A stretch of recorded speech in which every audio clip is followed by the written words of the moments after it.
Motorhead Garage, the program that each week introduces you to and shows you how to install the latest in exciting and innovative products for your vehicle. Now here's your host, Dave Dobson. Hey there, this is Motorhead Garage presented by DragonFireTools.com. Today's vehicles are amazing. They're essentially rolling computers. There's all kinds of electronics in these things, and of course that means a lot more wiring, Matt. And now you've spent years and years in the automotive business. What are some of the things you see, some of the complications that come along with wiring messes like we have in vehicles today? Today's vehicles are just a wonderful place for actually mice to actually look for. And with all of the major wiring harnesses and the engine covers and the insulation and padding, it's all building materials and safe hiding spaces for the rodents to get away from the cats and the birds and tuck themselves up inside today's vehicles. And the problem's not just the nesting, they chew on stuff. They chew on wiring especially. And why do they do that? Well, they're constantly teething. So the teeth are growing, they're aggravated like a baby is when they're teething. So they're looking for the closest thing. The harnesses are actually hidden by engine covers. That's where they are hiding. And there's people that say that the soy-based wiring is actually inviting. So they need it and it tastes great to them. So you've solved the problem though, with those mice burrowing in there. It's called mouse blocker. How does it work? So what we do is we take the nice, comfortable, warm engine compartment and we actually make it violent. So these units actually install under the hood and they shake that space up with super powerful ultrasonic sounds and vibrations so the rodents don't feel comfortable. And so if they don't feel comfortable and safe, they're just gonna move on. And so it's not harmful to the mouse actually. So if you love your cars and you love animals, this is the thing for you. This is not harmful. So there's no poisons or chemicals or anything like that. This is just a rumbling in their stomach, in their insides, in a fashion that they cannot stand for an extended period of time. And if you have it in your vehicle and your vehicle's running, you're not going to hear it anyway. You're not going to hear it anyways because it's going to be contained to the space under the hood. When you start the vehicle, this automatically goes to sleep. So the 12-volt 1 wires right to the battery. You start the car, this turns itself off. You park the car at night, this comes to life to protect it while it's sitting. So let's talk about the specific models you have here. We talked about the daily driver. So if I want to have this in my vehicle, you can have it in full time, right? Yeah, like this you put in and it goes to work and it turns itself on and off. If the vehicle sits for an extended period of time, you're on vacation or something like that and the battery voltage drops, this actually shuts itself off to protect the battery. So when you come home, it will still start. So that's all built right into that. So it's super smart. And what if I've got a vehicle, I don't want to install this in, maybe it's a show car, maybe there's a classic or something like that. I don't want to install it in the vehicle and I don't drive it as often. What other solutions do you have?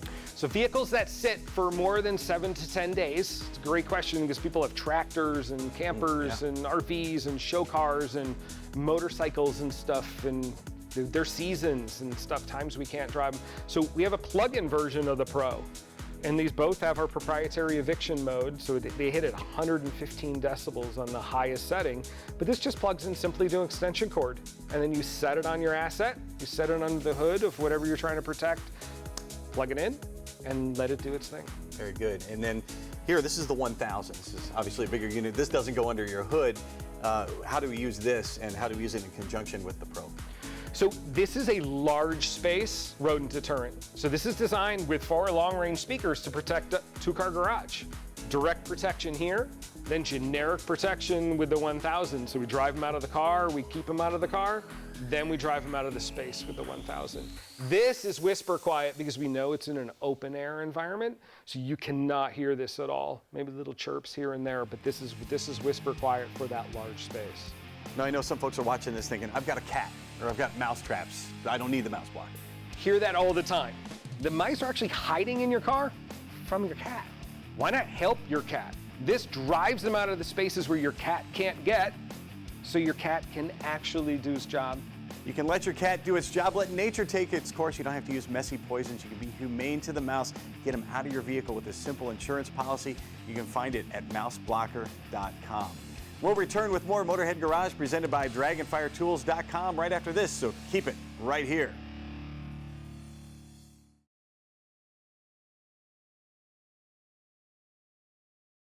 Motorhead Garage, presented by DragonFireTools.com, is brought to you by RockAuto.com.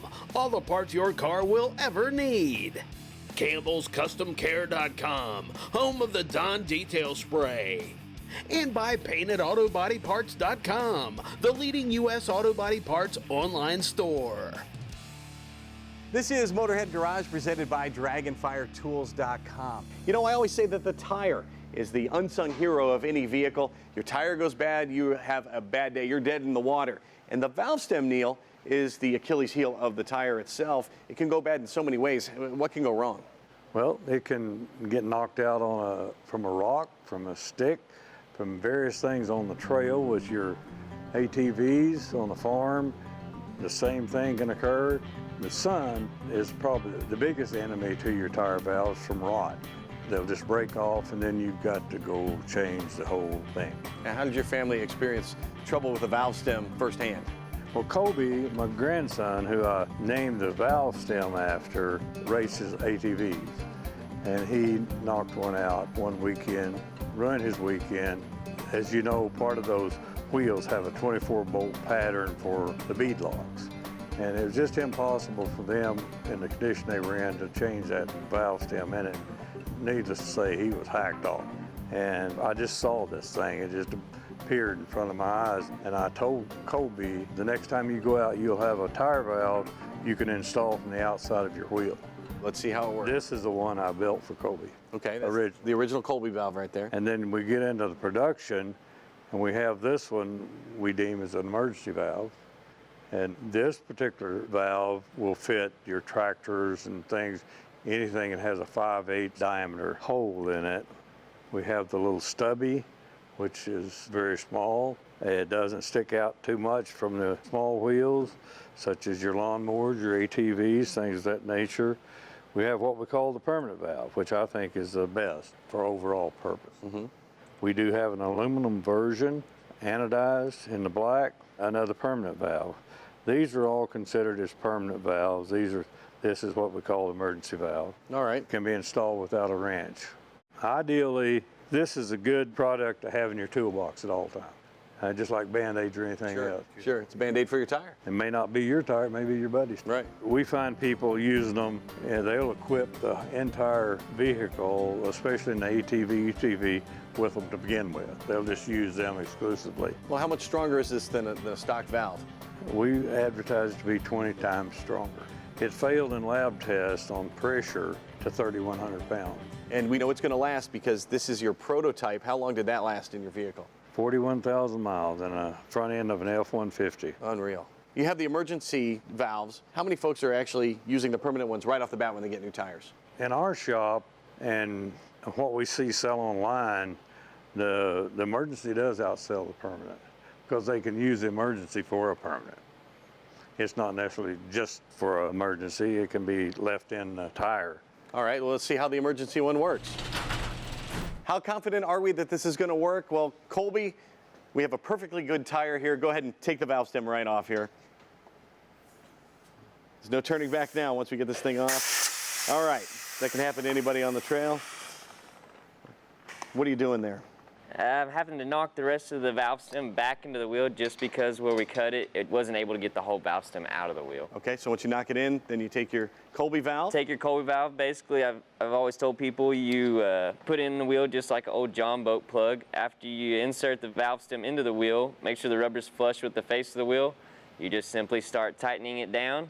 And that makes the rubber seal expand in there. And as it expands, it just tightens itself into the wheel. And it starts showing the threads and the valve core and everything you need to put air back into the tire. Your valve stem is good to go. Just add air. Very cool. Thank you, Colby. And if you want to find the Colby valve for yourself, go to Amazon, go to colbyvalve.com, pick one up, carry it in your toolbox all the time because you never know when you're going to need it. And you can find more Motorhead Garage presented by DragonFireTools.com just around the corner. And oh, don't forget, Motorhead of the Week coming up.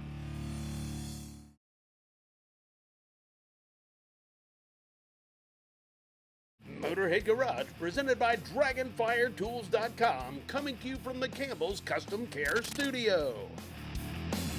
We are Motorhead Garage, presented by DragonFireTools.com. coming at you from the Campbell's Custom Care Studio. You know, whether you're a pro or an amateur, working on your car can be difficult because it's so hard to see sometimes. Of course, if you're like me, you got a 6-year-old holding a flashlight, not that consistent. I love you, Lincoln, but not that great to work on the flashlight. And it's always a never-ending struggle to get the light where you need it, Kevin, but you fix that with Goose Grip. How'd you do it? Absolutely. The very first light that we made is called the Goose Grip Mechanics Work Light. It uses a vacuum suction plate on a long, bendable gooseneck with a LED light stick at the end and a very, very special swivel. And it looks a little crazy, I know, but what we do is we take this, if we're working under the hood, we're going to take this, which is a vacuum suction plate, otherwise known as a suction cup, and we're going to take this and we're going to put it through where the hood and the wiper shelf meet, and we're simply going to guide that through, position the suction cup down at the lower end of the windshield, and we're going to clip the handles. And now you can take this and you can bend it however you want. I'm going to take the Milwaukee battery and we're going to insert that. Now we're going to turn the light on. And you get to position it however you want. If you're doing an alternator or power steering or anything down below the height of the engine, just position it where you want. And now you can work with both your hands. You don't have to worry about a light falling. It'll stay wherever you put it.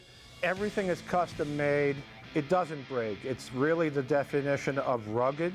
Everything is steel, stainless steel, and 6061 aluminum. The light stick is 100% waterproof to 28 feet. Not that you'd put it under the water. We have another light. This is called the Goose Grip Super Articulating Chassis Light. And it uses the same design of a M12 battery in a housing and a gooseneck. It's a little shorter because you don't need all of that length under a car. And you can simply take the battery and insert it in this light. And now if you're under the car, you can clip this to an exhaust pipe or a bracket or a control arm or the frame rail, anything irregular. And under the car, it wouldn't matter because it'll leave a mark, it's teeth. But under a car on an exhaust pipe would be acceptable. You couldn't use this under the hood because you're going to leave teeth marks. We're used to the traditional hood light that hangs across the top of the hood, and you've addressed that as well for folks that like to work with that sort of light. You can also use this as sort of a backup. Maybe you want to use this in concert with one of those lights as well. Hood lights have been around for a really long time, and they're usually about 4 or 5 pounds, and they have the big springs that hold on the edge of the hood. Like I said, 4 pounds, a lot of them. This is the Goose Grip 39-inch stick light, and this weighs 7.5 ounces. And you've put a couple of magnetic loops up there already. And, absolutely. That's all you need to do. And so, okay, you just slide it through, and now you have this light right here. And I'm going to use the portable version of the battery pack. I call it the Buffalo, and this will stick, of course, to any metal. We could actually put it on the hood and plug it in, and now you have 3,600 lumens of overhead lighting, just like a hood light. Goose Grip's got you covered whether you're working under the hood or under the vehicle. Find all of it at goosegrip.com.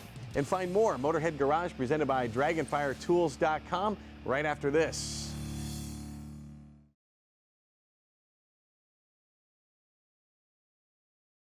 Motorhead Garage, presented by DragonFireTools.com. Industrial workbenches with integrated tool storage. And brought to you by AMSOIL, the first in synthetics. Shock Therapy, ride your way. Custom Auto Sound, the originator of classic car OEM fit radios since 1977. And by Priority Tire, moving with you. Thanks for cruising along with us here at Motorhead Garage, presented by DragonFireTools.com. Now, you know, a lot of folks have carbureted engines, but they want to go to fuel injection. but they don't do it because they're afraid it's going to be too expensive and mostly too complicated to put in. But at Phytech, Bryce, you guys have changed that. How have you simplified the whole process? All right, the big thing with converting over to fuel injection now is we've made an EFI system the size of a carburetor. It looks like a carburetor. Everything's built in, including the computer and a majority of the sensors. With doing that, wiring's so much easier. It's 4 wires to hook up. You just got battery, key, fuel pump, and a tack signal. From there, there's 2 off-board sensors. We give you the oxygen sensor, the coolant temperature sensor, even revisions to install them. So it's everything you need in one box. You drop it on your 4-barrel intake, and you're ready to go. I noticed the bolt positions, those are the same as stock would be for a carbureted system? It's designed to bolt onto any 4-barrel intake, so whether it's the 4150 or the Carter flange, it'll bolt right on. Of course, it looks like a carburetor, and mostly the idea is to keep the spirit of the vehicle that you're putting it on, but also the clearances stay the same then when you put the hat on top. Yes, so the height's the same as a carburetor, the linkage is the same as a carburetor, so once you hook everything up to it, put an air cleaner on it, no one knows. So, okay, you're mechanically inclined, you can put this on in a day. Yeah. Now, maybe you're not so adept at computers. How complicated is it to tune? So to set up the system, first of all, it's a self-learning system. So there's really not much tuning for the end user.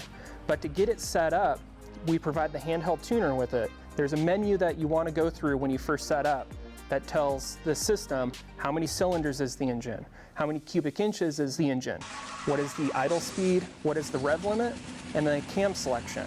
The cam selection is a 1 through 4 option. 1 would be a stock cam, 4 would be a race cam. So if you're somewhere in between the two, you can take kind of a stab at it. From there, let the system tune. It'll eventually tune itself to where it needs to be, and then optimizes the system to run on your engine. And of course, you can disconnect this when you're done, throw it in your glove compartment. But you said a lot of folks that are using this are actually keeping it on the dash. What can it be used for besides setting that tune? Yeah, so we provide a handheld mount that allows you to hold it up on the dash for you. And from there, you can display large gauges. So anything the system's reading, like the RPM or the coolant temperature, you can display nice and large on the handheld controller.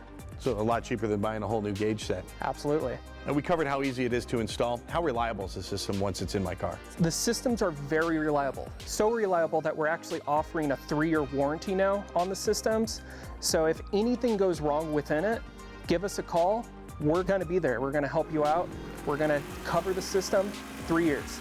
With that said, all of the components as far as the sensors are over-the-counter OEM parts, which are available anywhere. So serviceability is completely there, and it should be a trusted product. Incredible serviceability, amazing reliability, a 3-year warranty, and this is going to take your vehicle to the next level. You can find them at phytechefi.com.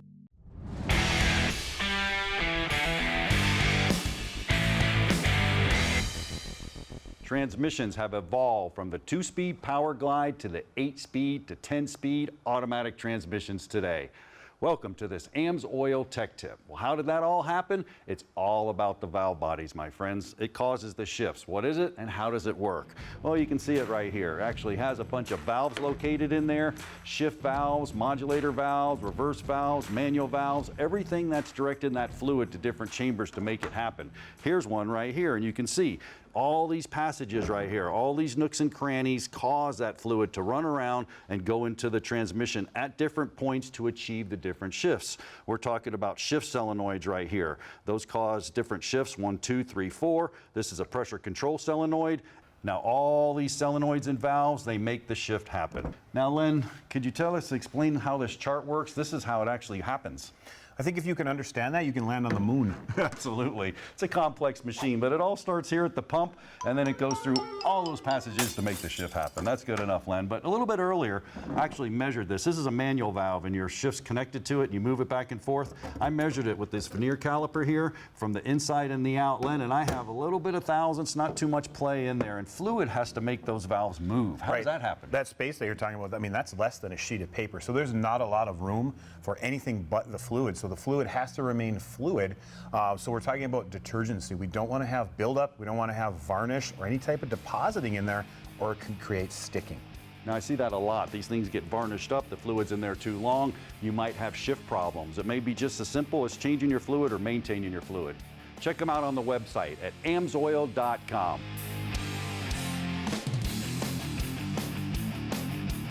We got a note from a viewer named Don Griffin, and he was thrilled to nominate his best friend Clive Whitaker to be our PaintedAutoParts.com Motorhead of the Week. And I said they're best friends. It's an improbable friendship. Don is from the tiny island of Nevis in the Caribbean. Clive is from Zimbabwe, and they were both living in Orlando over 15 years ago, and they were part of a group doing Sunday morning motorcycle rides. Don says he and Clive discovered they had a common passion for speed and adrenaline, and in the years since then, they've been best friends, taking road trips to see races all over the U.S. and sometimes even crewing for various amateur road racing teams. As for Clive, his love for racing started in Africa when he was a kid. He'd climb the fence to watch race cars at his local track in Bulawayo, and that's when he was hooked. He's worked as a marshal for MotoGP racing and even for Formula One in Miami. And if Clive's not at the track, you can find him on his motorcycle. One of his biggest accomplishments, the 1,000-mile Iron Butt Challenge from Florida all the way over to Texas. Don says no one deserves to be the PaintedAutoParts.com Motorhead of the Week more than his brother from another mother, Clive Whitaker. And we agree, although you've been right there with him, Don, so you most certainly win honorable mention. Well, now it's your turn. Head on over to MotorheadGarage.tv. Tell us who should be the next Motorhead of the Week, presented by PaintedAutoParts.com. Could be you, could be someone you know. Hey, we're going to show you more of the greatest aftermarket gear for your vehicle when we do this again next week on Motorhead Garage, presented by DragonFireTools.com. We'll see you then.